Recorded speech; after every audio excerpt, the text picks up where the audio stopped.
ये नियम था कि अगर कोई आदिवासी का ज़मीन कोई खरीदेगा तो आदिवासी ही खरीदेगा और उसी थाना क्षेत्र का होना चाहिए। उनका माने ज्ञाता है जो उनको संरक्षण करना चाहते हैं हमारे हक अधिकार को, ये लोग कर क्या रहे हैं। खासकर आप रांची को भी अगर इंक्लूड करें तो मैक्सिमम हत्याएं आदिवासियों को हुई और जमीन विवाद से हुई हैं। कागज उनके पास होगा तभी उनका मन बड़ा होगा। कागज बना कैसे? सीओ रिस्पॉन्सिबल है, एसडीओ रिस्पॉन्सिबल है, जिला प्रशासन रिस्पॉन्सिबल है कि भाई गलत तरीके से कागज बना कैसे। तो सुरेश मुर्मू जी का समाधि यहाँ बना रहे हैं, उनका क्रियाक्रम अंत्येष्टि हो रही है, उनको दफनाया जा रहा है, लेकिन उड़ीसा में उन्हें आज ना दफनाया गया ना आज भी जलाया गया। 17 साल हो गए उस घटना। जमीन को ये लोग बचा के नहीं रख पाते हैं तो इतना बड़ा फर्क पड़ेगा कि उसका कोई मन इतिहास नहीं। आज मने बंजारों की तरह भटकना पड़ेगा। आपके चैनल के लोग तो राजस्थान के लोग देख रहे हैं तो जाहिर सी बात है सीएम देखते ही होंगे। तो मतलब आदिवासी का जमीन यानी आदिवासी ही लेगा और उसी थाना क्षेत्र का लेगा। तो आज इस सुखविंदर सिंह का औकात नहीं होता यहाँ तक आता। झारखंड में कहा जाए सबसे ज्यादा कोई गद्दार है तो आईएएस आईपीएस के लोग हैं। छवि रंजन उदाहरण है, पूजा सिंघल उदाहरण है। सरल भाषा में कहल जाए तो सेंद्रा की तैयारी करल जाए। ग्रामीण टीवी में आप सबका हम स्वागत करते हैं। ये बोकारो का चौरा बस्ती है और यहीं पर इसी ज़मीन पे जहाँ पे हम लोग खड़ा हैं,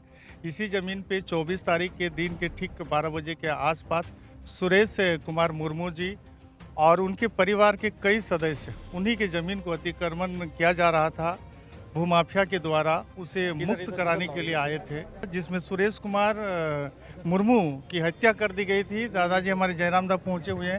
दादा बताइए कि इस तरह हमारे झारखंड में खास करके सीएनटी धारी जो लोग हैं उनको इस तरह उनके ज़मीन को लूटा जा रहा है और अगर ज़मीन नहीं लूट पा रहे तो मार के मरा दिया जा रहा है। देखिए पिछले 1.5 साल से हम लोग आंदोलन कर रहे हैं और आंदोलन के क्रम में जो बातें सामने आई, सबसे पहले हम लोग भाषा को लेकर ही धनबाद और बोकारो में मानव श्रृंखला खड़े हुए थे, इसमें 5 लाख लोग सम्मिलित हुए थे। फिर खतियान की लड़ाई हुई, फिर 60-40 नियोजन नीति की लड़ाई चल रही है। लेकिन कुल मिलाकर अगर मेरा मानना है और जो अनुभव मैंने इस छोटी सी उम्र में पूरे झारखंड का भ्रमण करने के बाद पाया, सबसे महत्वपूर्ण मुद्दा है यहाँ का ज़मीन का मुद्दा। यहाँ सबकी नज़र यहाँ की ज़मीन पर है। अंग्रेज भी जब भारत देश में शासन करने आए थे तो जब भी वो छोटा नागपुर में प्रवेश किया, यहाँ के लोगों ने, चाहे संथाल हो, मुंडा हो, कुर्मी हो, चुहाड़ हो, बावरी हो, जो भी समाज के लोग रहे उन्होंने हमेशा अंग्रेजों का विरोध किया है कि हम अपनी ज़मीन नहीं देंगे। यानी ज़मीन बचाने के लिए इस धरती पे हमेशा विरोध हुआ है। और फाइनली अंग्रेज यहाँ सीएनटी कानून बना के जाते हैं कि भाई ये भोले भाले लोग हैं, कोई भविष्य में इनकी ज़मीनों को नहीं लेंगे और वे लोग अपना खेती बाड़ी के माध्यम से जीवन यापन करेंगे। उसी क्रम में यहाँ सीएनटी है। सीएनटी का मतलब है आज क्या मतलब है आज की तारीख में, लेकिन जब सीएनटी बना था उस समय थाना क्षेत्र था और थाना क्षेत्र का मतलब है आज का जिला के बराबर कह सकते हैं। उस समय जिला बराबर एक थाना हुआ करता था।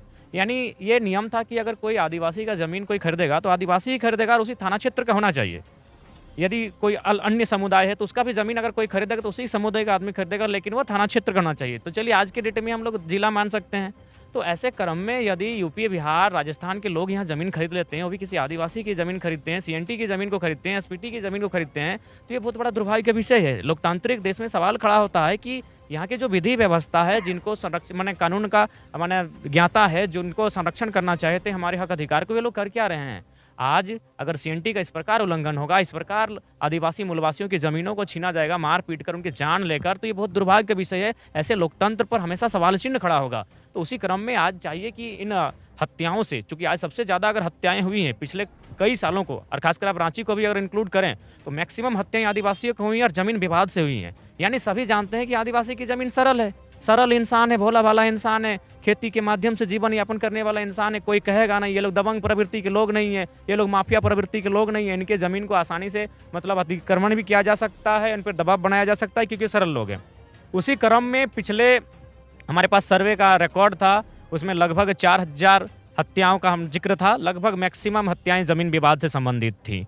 तो कुल मिलाकर उन्हें रोकने के लिए आज सरकार को कठोर कानून बनाना होगा और उन्हें जो सीएनटी की कानूनें हैं उसे डीसी के भी अधिकार क्षेत्र से बाहर करना होगा, क्योंकि सीएनटी की जो कानूनें हैं, अगर उसमें ज़मीन का जो मामला आता है, उसमें अगर विवाद उत्पन्न होता है तो डीसी उस पर हस्तक्षेप करके उस विवाद को मैंने समझा सकते हैं। लेकिन मेरा मानना है कि डीसी के भी अधिकार क्षेत्र से सीएनटी की ज़मीनें के आदिवासियों की ज़मीनों को बाहर करना होगा, क्योंकि छवि रंजन उसका उदाहरण है।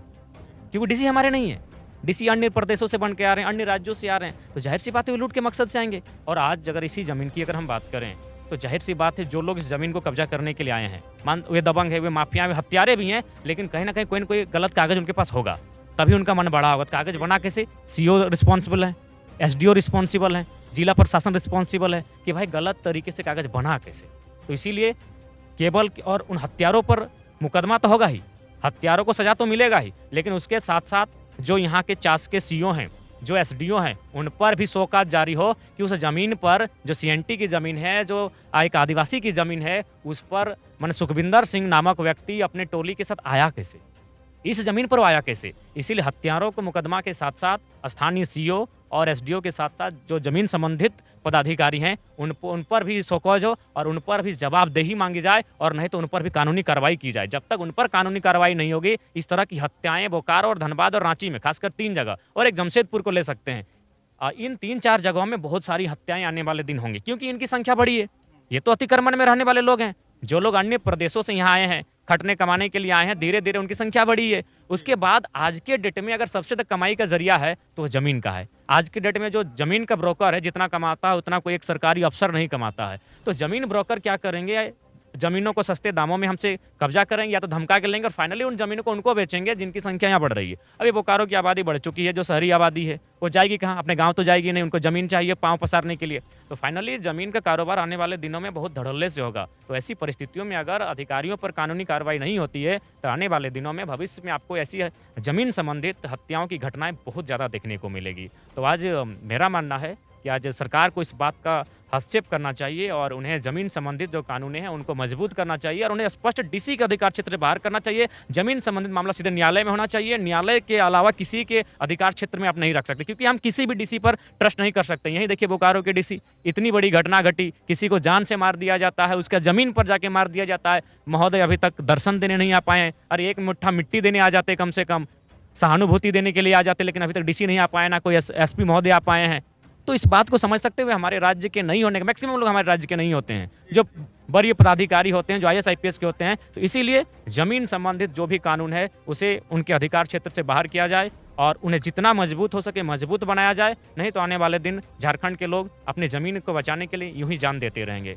तो जान देना तो कोई नई बात आज झारखंड के लिए नहीं रही है। झारखंड के लोग, खासकर आदिवासी की जो जान रही है वो बहुत सस्ता रही है। आप कहीं भी देख लीजिए, 2 जनवरी 2006 को कलिंगा नगर की घटना पूरा दुनिया जानती है, किस प्रकार वहाँ 13 लोगों को जमीन विवाद में गोली से मार दिया गया। और सबसे दुर्भाग्य की बात है, उनका आज कटा हुआ पंजा आज भी इंतजार में है कि कोई इंसाफ करे और हमें क्रियाक्रम किया जाए। आज हम तो सुरेश मुर्मू जी का समाधि यहाँ बना रहे हैं, उनका क्रियाक्रम अंत्येष्टि हो रही है, उनको दफनाया जा रहा है, लेकिन उड़ीसा में उन्हें आज ना दफनाया गया ना आज भी जलाया गया। 17 साल हो गए उस घटना को, क्योंकि पता ही नहीं चला कि ये कटा हुआ हाथ किस बॉडी का है।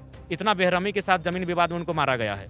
तो ये विवाद ये हर जगह किसान, कामगार, मजदूर के साथ, आदिवासी गरीब तबकों के साथ उनकी ज़मीन को लूटने के लिए ये हर जगह ये देखने को मिलता है। तो इसीलिए आज जब तक 2-4 अधिकारी नहीं नापेंगे ज़मीन विवाद में, जब तक 2-4 अधिकारियों को फटकार नहीं लगेगा, उनको जब तक सस्पेंशन नहीं होगा, उनको जब तक अरेस्टिंग नहीं होगा, उनको जब तक सजा नहीं होगा, तब तक सुधार की गुंजाइश नहीं हो सकती है। दादा, बड़ी समस्या ये है कि हमारे यहीं के लड़के लोगों को, जो कि ये जमीन माफिया लोग मुर्गा दारू का लोभ देकर इस तरह का जघन्य घटना को अंजाम दिलाने पर मजबूर कर रहे हैं, क्योंकि इसी घटना में कई हमारे यहीं के लोकल के लोग शामिल। देखिए, हमने तो स्पष्ट कहा है कि आज हमारे लोग समझ नहीं पा रहे हैं कि हमारी क्या परिस्थिति होगी। जमीन है तो ही भाषा है। आज हम लोग भाषा की लड़ाई लड़ रहे हैं। सब अपनी अपनी आज मोटा मोटी संथाल समाज के लोग अपनी माने संथाली भाषा को लेकर राज्य स्तर में, देश में कानूनी मान्यता मांग रहे हैं। ये माने कि इसे राज्य की भाषा मनाया जाए। तो भाषा कहाँ टिकती है? जमीन पर। आपकी जमीन ही नहीं रहेगी तो फिर भाषा कहाँ से रहेगी? आपका जमीन ही नहीं रहेगा तो मांदर की थाप कहाँ रहेगी? जमीन ही नहीं रहेगा तो संस्कृति कहाँ रहेगी? तो कुल मिलाकर जो भी नौजवान है, अगर ऐसी की भूल कर रहे हैं तो सबसे पहली प्राथमिकता है आप जमीन को बचाएं। अच्छा देखिए, अभी 60-40 की नियोजन नीति आई है, इससे पहले भी थी। इतनी नौकरियां बाहरियों को बांटा गया, लेकिन दुख तकलीफ नहीं हुआ झारखंड। क्यों? क्योंकि उनको पता है कि जो भी यार हरक बूटा मेरा सलामत है, बाप दादा का खेती, हम खेती करके खा लेंगे। लेकिन अगर जमीन पर अटैक होगा तो उसका सब कुछ खत्म हो जाएगा।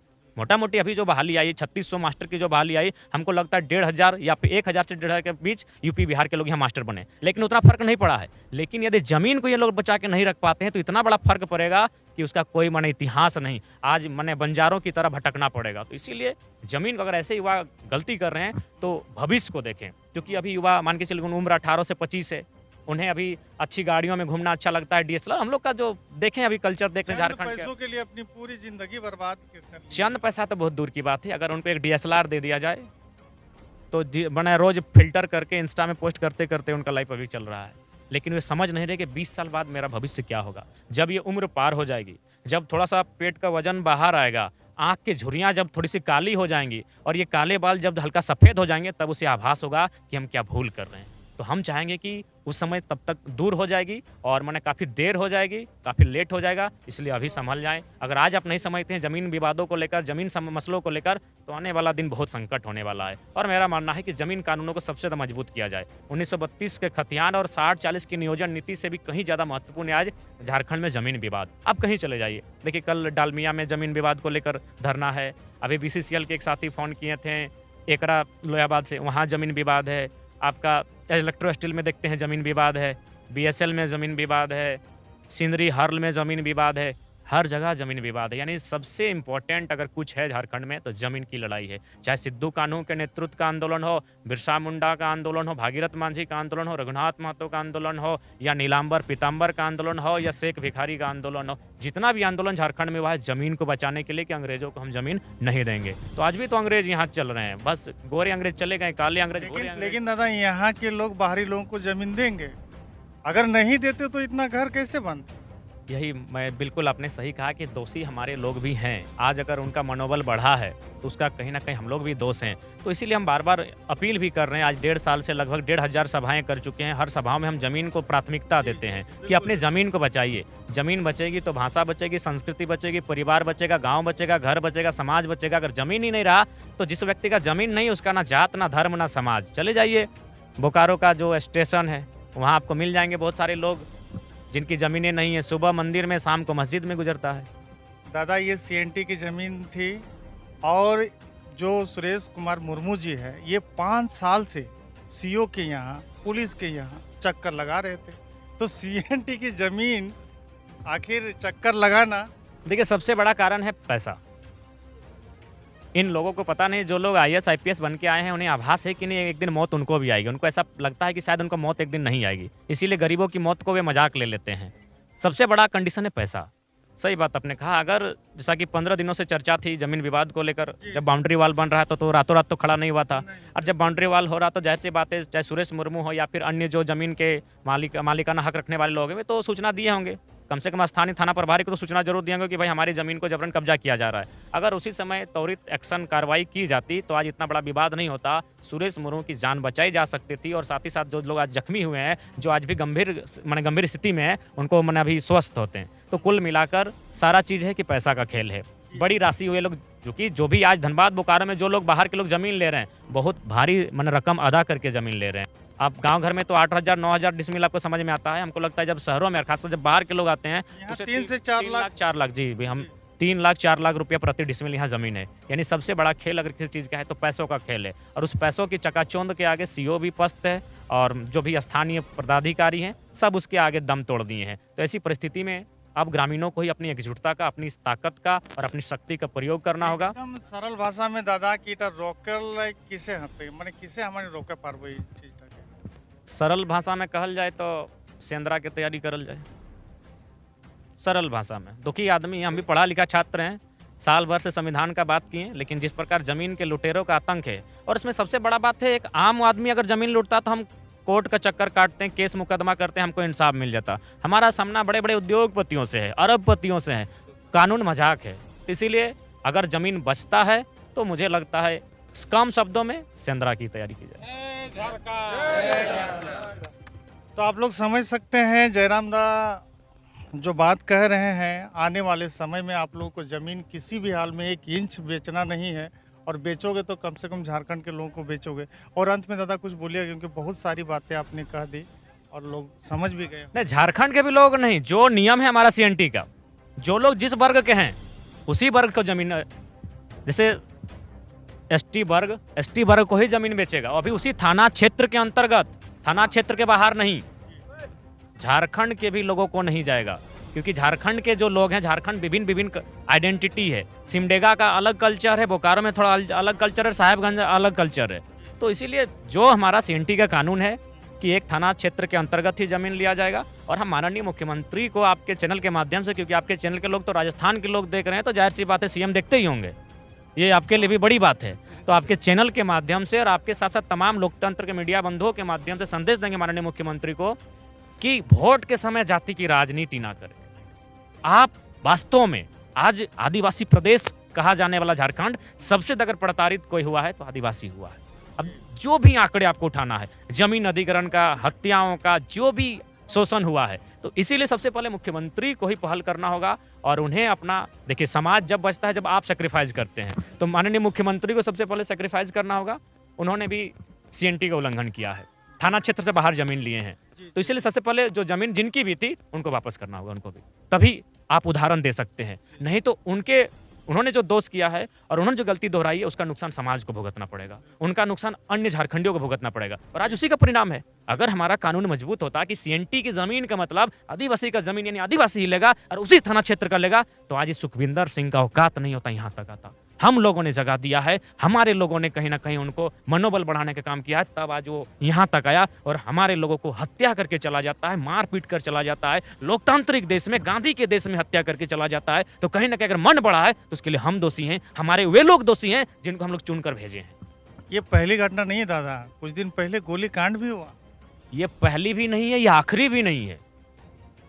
आप भी सलामत हैं, हम सलामत रहें या ना रहें, क्योंकि रिपोर्टर लोग हैं, आप लोग सलामत रहेंगे, आप लोग फिलहाल अड़चन नहीं आएगा। आप देख लीजिएगा आने वाले महीनों में फिर इस तरह की वारदात दोहराई जाएगी, इसी बोकारो में या फिर इसी धनबाद में या इसी रांची में आपको सुनने को आएगा जमीन विवाद में झारखंड के आदिवासी अथवा मूलवासी की हत्या की गई, या तो उस परिवार को मारा गया, पीटा गया, या तो फिर अपने शक्तियों का प्रयोग करते हुए, चूंकि वे लोग पैसे वाले लोग हैं, जितने भी अन्य राज्यों के लोग हैं वे लोग वैसे वाले लोग हैं, 353 या 307 या 107 लगाया गया ताकि वो जमीन का जो विवाद है उस पर वो बोले नहीं, या तो फिर कोई कंपनी जमीन लेगी। जमीन का मुद्दा ना ये पहला है ना आखिरी है। अभी गेल आपका नयाबन में गेल का मुद्दा है, वहाँ भी मैनेजमेंट धमकी दे रही कि 353 लगा देंगे, लोयाबाद में मैनेजमेंट धमकी दे रही कि हम 353 लगा देंगे। हर तरह से एक तरफ कंपनी जमीन ले रही है, कभी डैम बनने में जमीन लिया जा रहा है, कभी सड़क चौड़ा करने में जमीन लिया जा रहा है, अब तो दबंग और माफिया जबरन जमीन ले रहे हैं, क्योंकि वे भी आभास कर चुके हैं जनसंख्या ब्लास्ट होने वाला है। बोकारो की आबादी लगभग 20 लाख, धनबाद की आबादी लगभग 26 लाख, रांची की आबादी लगभग 29 लाख। वो जनसंख्या जाएगी कहाँ? हवा में घर नहीं बनाएगी, हवा में मकान नहीं बनाएगी, हवा में स्विमिंग पूल नहीं बनाएगी, हवा में आलीशान मकान नहीं बनेंगे। उनको जमीन चाहिए, और जमीन किसके पास है? मैक्सिमम झारखंड के आदिवासी मूलवासियों के पास जमीन है। वो जमीन को लेने आएंगे, लेकिन वे लोग डायरेक्ट नहीं आएंगे। तब क्या किया, जो यहाँ पदाधिकारी हैं, सीईओ हैं, एसडीओ हैं, या फिर जो जमीन संबंधित उच्च अधिकारी हैं, वे जानते हैं कि इन जमीनों को अगर हम लोग अभी से कब्जा कर लें या फिर किसी प्रकार से, तो हमको मोटी रकम मिल सकती है, क्योंकि जो लोग जमीन लेंगे वो डायरेक्ट हमसे लेने नहीं आएंगे। वो जानते हैं कि सीएनटी की जमीनें हैं, इस पर हमें सरकारी व्यक्ति का सहयोग लेना होगा, और सरकारी व्यक्ति का नहीं, उच्च पदाधिकारी का सहयोग लेना होगा, उसके माध्यम से वो यहाँ तक आएंगे। तो ठीक उसी प्रकार ये लोग जब जानते हैं कि हम तो यहाँ फिक्स नौकरी करने आए हैं 5 साल 8 साल 7 साल, तो जो बनता है कमा ले। इनके पास मानवता नहीं है।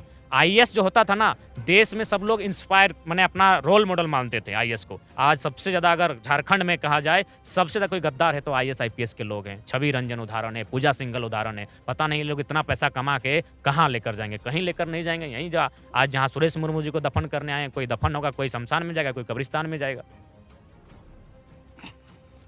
तो आप लोग समझ रहे थे कि ये थे टाइगर जयराम महतो जी, जो सुरेश कुमार मुर्मू जी के श्रद्धांजलि देने के लिए